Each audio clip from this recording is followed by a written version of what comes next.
अस्सलाम वालेकुम दोस्तों, कैसे हैं आप? खैरियत से हैं? उम्मीद करता हूँ आप ठीक ठाक होंगे। दोस्तों, आज बात करते हैं कि वीज़ा के लिए किस तरह अप्लाई कर सकते हैं और वीज़ा के लिए कौन कौन से डॉक्यूमेंट्स चाहिए होते हैं। तो वीज़ा के लिए सबसे पहले आपने अपॉइंटमेंट लेना होता है। वीज़ा फॉर China.cn, ये इसकी वेबसाइट है।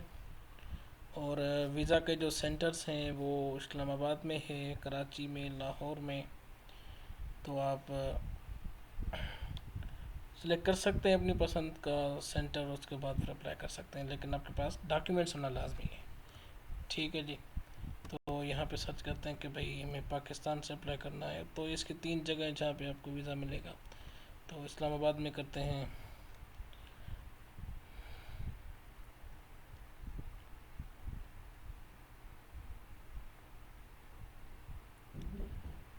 ओके जी, ये हो गया जी। तो यहाँ पे हम क्लिक करते हैं वीज़ा। क्विक एक्सेस में जाके वीज़ा पे क्लिक कर देते हैं। ठीक हो गया। तो यहाँ पे हमने सारी चीज़ें जो हैं अपनी इंफॉर्मेशन फिल करनी होगी, क्योंकि ये हम अपॉइंटमेंट ले रहे हैं वीज़ा के लिए। ठीक है, उसके बाद फिर हम जाएंगे।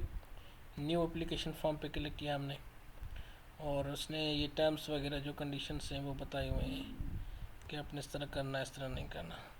तो इसको पढ़ने की ज़रूरत नहीं है, मैं आपको बता देता हूँ। ये हमने एग्री कर लिया। ठीक है, हम इस्लामाबाद में सेलेक्ट कर लें कि इस्लामाबाद में करना है हमने।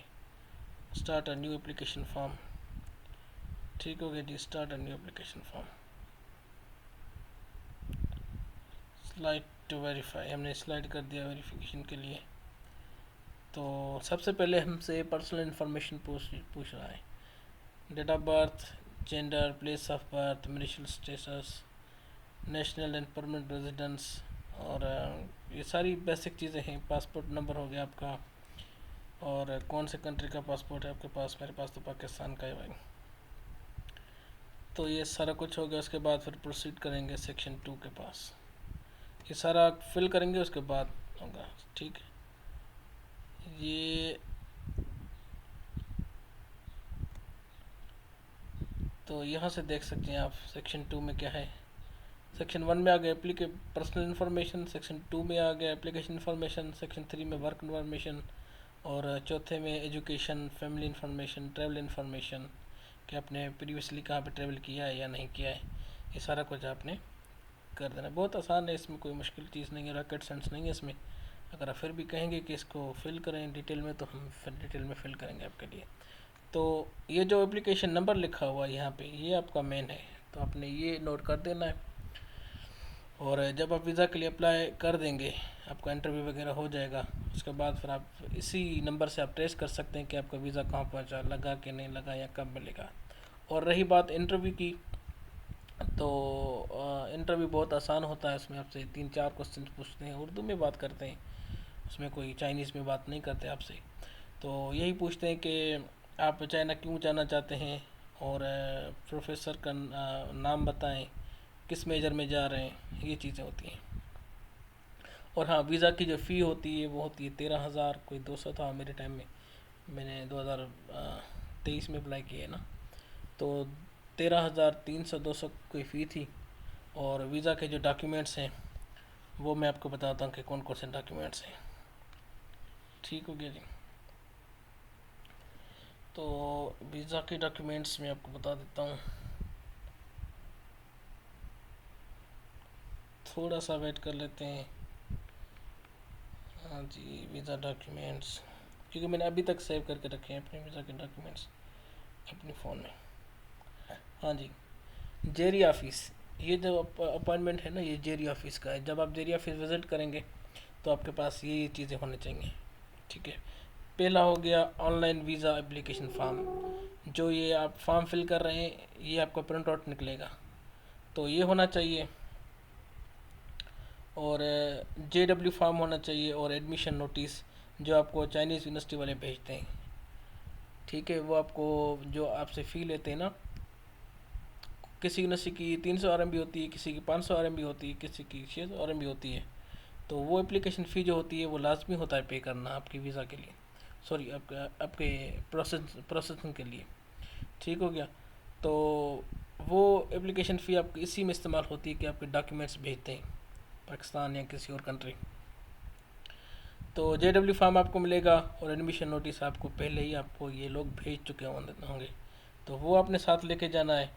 और वैक्सीनेशन सर्टिफिकेट हो आपके पास, जो कोविड का सर्टिफिकेट होता है, हम जो आपने डोज लगवाए वो चीज़ होनी चाहिए।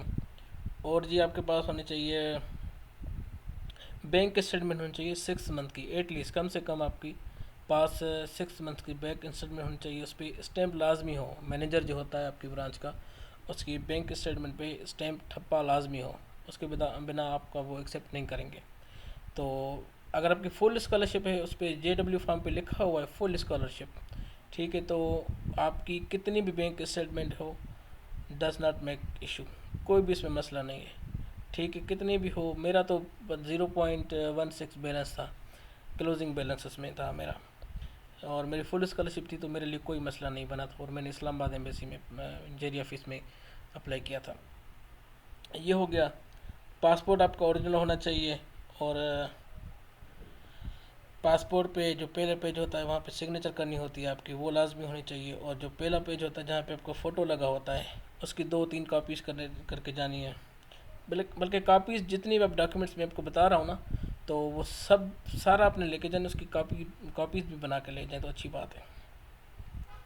और वाइट बैकग्राउंड की पिक्चर होगी, आपकी पासपोर्ट साइज़ की पिक्चर होगी, ये आपके वीज़ा पे लगेगी। ठीक हो गया। और प्रोफेसर का नाम आपको याद होना चाहिए, और उसका कॉन्टेक्ट नंबर आपको याद होना चाहिए, और लास्ट डिग्री आपके पास होनी चाहिए, लास्ट डिग्री। ठीक है जी, जो आपने लास्ट डिग्री की, आप मिसाल के तौर पे आप मास्टर्स के लिए जा रहे हैं तो BS की होनी चाहिए, अगर PhD के लिए जा रहे हैं तो मास्टर्स की होनी चाहिए डिग्री।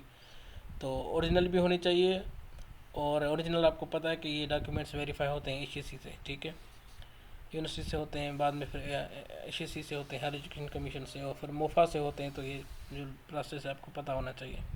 अगर आप कहते हैं तो इस पर भी एक अलग वीडियो बनाएंगे फुर्सत में, ठीक है जी। और CNIC होना चाहिए आपके पास अपना, और पुलिस क्लियरेंस सर्टिफिकेट जो कि 6 मंथ के लिए वैलिड होता है, और वो आपको मिलता है अपना जो ज़िला है, आपका जो डिस्ट्रिक्ट है वहाँ से मिल जाएगा आपको। वो लोग आपको देते हैं कोई फॉर्म, फिर आप वो अपनी नज़दीक जो पुलिस सेंटर है वहाँ लेके जाएंगे, वहाँ से वेरीफाई करके डिस्ट्रिक्ट ऑफिस में जमा कराएंगे, उसके बाद आपको फिर सर्टिफिकेट बनेगा। कोई चार्जेस उसके नहीं होता, फ्री में बन जाता है। तो वो 6 मंथ के लिए वैलिड होता है। ठीक हो गया। ये सारे डॉक्यूमेंट्स मैंने आपको मेंशन कर दिए हैं। अगर कोई चीज़ समझ ना आई हो तो आप मुझसे पूछ सकते हैं। तो ये बहुत सिंपल प्रोसेस है, और बहुत आसान है। कोई चीज़ अगर रहती हो तो आप मुझसे कमेंट सेक्शन में पूछ सकते हैं जी। ओके, अल्लाह हाफिज़, मिलते हैं फिर अलग वीडियो में जी।